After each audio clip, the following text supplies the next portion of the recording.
নমস্কার বন্ধুরা, বাংলার ইনভেস্টর ইউটিউব চ্যানেলে আপনাদের সকলকে স্বাগত জানাই। চ্যানেলে প্রথমবার এসে থাকলে চ্যানেলটা অবশ্যই সাবস্ক্রাইব করে রাখবেন এবং তার সঙ্গে সঙ্গে পাশে থাকা বেল আইকনটা টিপে অল অবশ্যই সিলেক্ট করে রাখবেন, যাতে পরবর্তী ভিডিওগুলোর নোটিফিকেশন আপনাদের কাছে সময় মতো পৌঁছে যায়। তো চলুন এই ভিডিওটা শুরু করা যাক। তো আর কিছুক্ষণ পরেই ফেডের যে মিটিং চলছে তার যে আউটকাম সেটা সামনে চলে আসবে। তো তারই আগে দেখতে পাচ্ছেন আমেরিকান মার্কেট যে ডাউ জোন্স রয়েছে সেটা এখন 0.38% ওপরে রয়েছে, এবং যদি নাসডাক কম্পোজাইটের কথা বলি তো নাসডাক কম্পোজাইট এই মুহূর্তে 0.5% ওপরে ট্রেড করছে। তো মোটামুটি ফেডের যে মিটিং চলছে যেটা গতকাল থেকে শুরু হয়েছিল তার আউটকাম এই 11:30টার সময় আসবে, এবং এই যে আউটকাম সামনে আসবে সেটাকে আমরা লাইভ রেকর্ড করার চেষ্টা করছি। মানে যেই মুহূর্তে ভিডিওটা রেকর্ড করছি তখন কিন্তু লাইভ এই ডেটা আসবে, কিন্তু যখন পোস্ট হবে সেটা তো নিশ্চয়ই কিছুক্ষণ পরে হবে। তো মোটামুটি যদি দেখেন এর আগে যখন এই ফেডের মিটিং এর আউটকাম সামনে এসেছিল এই সেপ্টেম্বরের 16 তারিখে, তখন কিন্তু একটা রেট কাট হয়েছিল। তার আগে দেখতে পাচ্ছেন 4.50% ছিল। তো তারপরে যে একটা রেট কাট হবে সেটা কিন্তু অনুমান ছিল। 4.25% দেখতে পাচ্ছেন যে ফোরকাস্ট করা হয়েছিল, এবং 4.25% এসেছিল, মানে একটা 25 বেসিস পয়েন্টের রেট কাট করা হয়েছিল। এবং যদি দেখেন আজকের দিনেই এই দেখুন এই অক্টোবর 29 এই ফেডের মিটিং এর যে আউটকাম বা রেটের যে সিদ্ধান্ত সেটা কিন্তু সামনে আসবে। তো দেখতে পাচ্ছেন এবারে অনুমান কত করা হয়েছে 4%। তো এর আগে কত ছিল 4.25%। মানে মার্কেট কিন্তু একটা অনুমান করেই চলছে যে এবারের ফেডের মিটিং এ একটা 25 বেসিস পয়েন্টের রেট কাট হবে। তো যখনই ফেডের মিটিং এর আউটকাম সামনে আসবে তখন এইখানে এই যে ডেট এটা চেঞ্জ হয়ে যাবে। তার সঙ্গে সঙ্গে যদি রেট কাট হয় তাহলে এই যে ডেটাগুলো এগুলো কিন্তু চেঞ্জ হয়ে যাবে। তো সেইগুলো দেখবো এবং তারপরে মার্কেটের যে রিয়াকশন সেটা দেখার চেষ্টা করব। তো মার্কেটের এই রিয়াকশন সেটা কিভাবে দেখবো? তো মার্কেটের রিয়াকশন এই ডাউ জোন্সের যে চার্ট প্যাটার্ন রয়েছে সেখানেই দেখতে পাবো। যদি রেট কাট হয় তাহলে কিছুটা উপরে উঠতে পারে বা নিউট্রাল ট্রেড করতে পারে, কিন্তু যদি রেট কাট না হয় তাহলে কিন্তু এখানে বড় ধরনের একটা পতনও দেখা যাবে। এবং এর সঙ্গে সঙ্গে আপনারা চাইলে এই যে নাসডাক কম্পোজাইট রয়েছে তারও যে চার্ট সেটাও দেখতে পারেন। তো ডাউ জোন্সের চার্টে যেমন দেখা যাবে এই নাসডাকের চার্টেও কিন্তু ঠিক তেমনটাই দেখা যাবে প্রায়। এবং কিছুদিন আগেই আমেরিকার এই যে ইনফ্লেশনের ডেটা সেটা সামনে এসেছিল,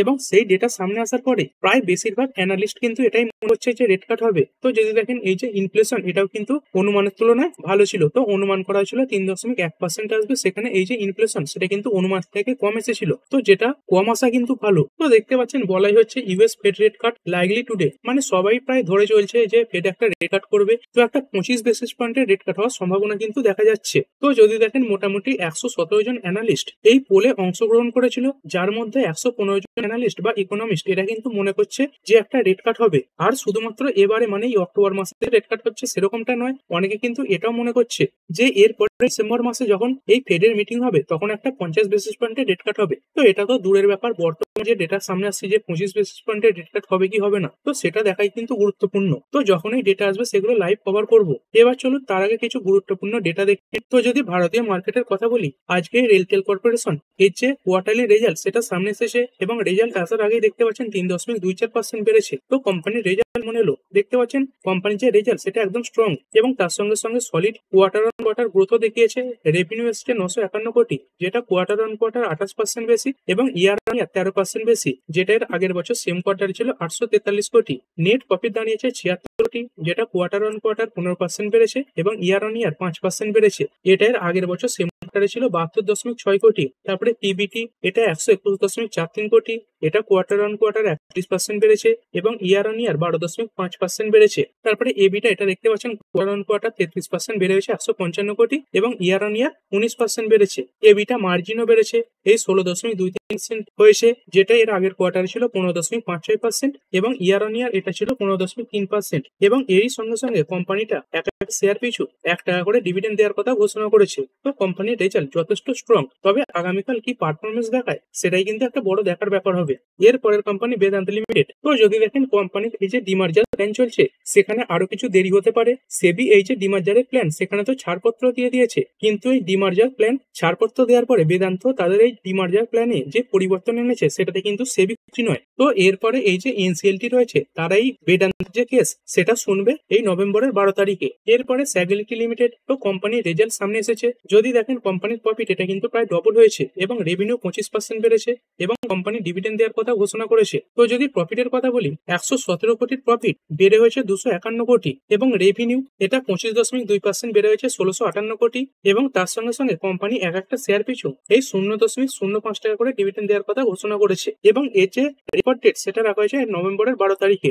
এরপরে একটি কোম্পানি আজকের দিনে রেকর্ড করেছে, এই এনভিডিয়া কর্প। এটা আমেরিকান মার্কেটে লিস্টেড একটি কোম্পানি। তো কি রেকর্ড করেছে? তো দেখতে পাচ্ছেন এই কোম্পানির যে মার্কেট ক্যাপ সেটা কিন্তু এই $5 ট্রিলিয়ন ছাপিয়ে গেছে। তো যদি দেখেন এই $5 ট্রিলিয়ন এটা কিন্তু খুব একটা কম নয়। যদি ইন্ডিয়ার টোটাল জিডিপি দেখেন, এই যে নমিনাল জিডিপি, এটা 4.13 ট্রিলিয়ন, মানে ভারতে যে পরিমাণে বেচা কেনা হয় তার থেকে বেশি কিন্তু মার্কেট ক্যাপ এই এনভিডিয়া কোম্পানি অর্জন করেছে। এরপরের company Larsen and Toubro limited. তো এর আগে কোম্পানির রেজাল্ট আলোচনা করেছিলাম, তবে যদি দেখেন রেজাল্ট এটা কিন্তু মার্কেটের অনুমানকে মিট করতে পারেনি। তো কোম্পানির রেভিনিউ এসেছে 67,983 কোটি, মার্কেটের অনুমান ছিল 70,478 কোটি। এবিটা এসেছে 6,806 কোটি, এইখানে মার্কেটের অনুমান ছিল 7,056 কোটি।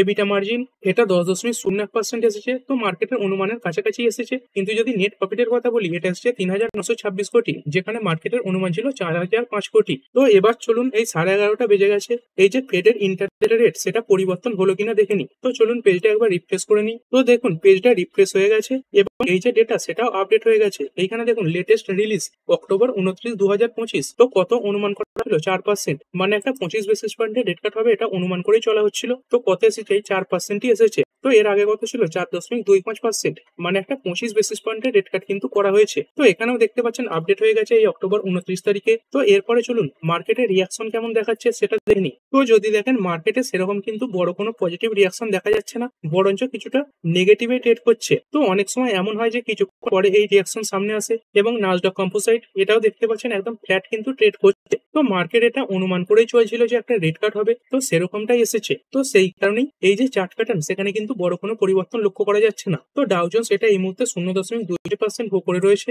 এবং যদি নাসডাক কম্পোসাইটের কথা বলি, তো নাসডাক কম্পোসাইটও এটা একদম নিউট্রাল হচ্ছে। আর বলেছিলাম এই রেট কাটের খবর, সেটা কিন্তু গোল্ড এবং সিলভারের প্রাইসের উপর এফেক্ট ফেলবে। তো চলুন সেগুলো কিরকম পারফর্ম করছে একবার দেখে নিই। তো এই যে গোল্ড রয়েছে সেখানে দেখতে পাচ্ছেন একটা সবুজ ক্যান্ডেল কিন্তু তৈরি হয়েছে, তো সামান্য পজিটিভে চলছে। এবং এর সঙ্গে সঙ্গে যদি সিলভারের কথা বলি, তো এই সিলভারেও দেখতে পাচ্ছেন একটা দুটো সবুজ ক্যান্ডেল কিন্তু তৈরি হচ্ছে। তো এই সময় ডাউ জোন্স এটা তো সেরকম কোনো বড় রিয়াকশন দেখালো না, কিন্তু এরপরে জেরেমি পাওয়েলজি তিনি যখন তার বক্তৃতা শুরু করবেন, তখন কিন্তু সেই বক্তৃতার উপরে মার্কেট বড় রিয়াকশনও দেখাতে পারে। তো যদি তিনি বলেন পরবর্তীকালে আরো রেট কাটের সুবিধা রয়েছে, তখন এই মার্কেট আবার উপর দিকে মুভ করবে। এবং যদি তিনি বলে দেন যে পরবর্তীকালে রেট কাটের সেরকম কোনো সম্ভাবনা দেখা যাচ্ছে না, বা ধরুন একটু নেগেটিভ কথা বললো, তখন কিন্তু মার্কেট খারাপ রিয়াকশন দেখাবে। তো ঠিক আছে বন্ধুরা, আশা করছি ভিডিওটা আপনাদের ভালো লেগেছে। আপনি চাইলে এটাকে লাইক এবং শেয়ার করতে পারেন। আর শেয়ার মার্কেট সংক্রান্ত ডেইলি নিউজ আপডেট পেতে চ্যানেলটা সাবস্ক্রাইব করে রাখবেন এবং পাশে থাকা বেল আইকনটি টিপে অল অবশ্যই সিলেক্ট করে রাখবেন, যাতে পরবর্তী ভিডিওর নোটিফিকেশন আপনার কাছে সময় মতো পৌঁছে যায়। আর হ্যাঁ, ভিডিওটি শুধুমাত্র ইনফরমেশন এবং এডুকেশনাল পারপাসের জন্য বানানো হয়েছে। আমি সেবি রেজিস্টার্ড নই, তাই কোনো প্রকার শেয়ারে কোনো প্রকার বাই, সেল, হোল্ড বা অ্যাভারেজ করার কোনো সিদ্ধান্ত নেওয়ার আগে আপনার যে ফাইন্যান্সিয়াল অ্যাডভাইজার আছে তার সঙ্গে অবশ্যই আলোচনা করবেন। দেখা হচ্ছে পরের ভিডিওতে। ধন্যবাদ।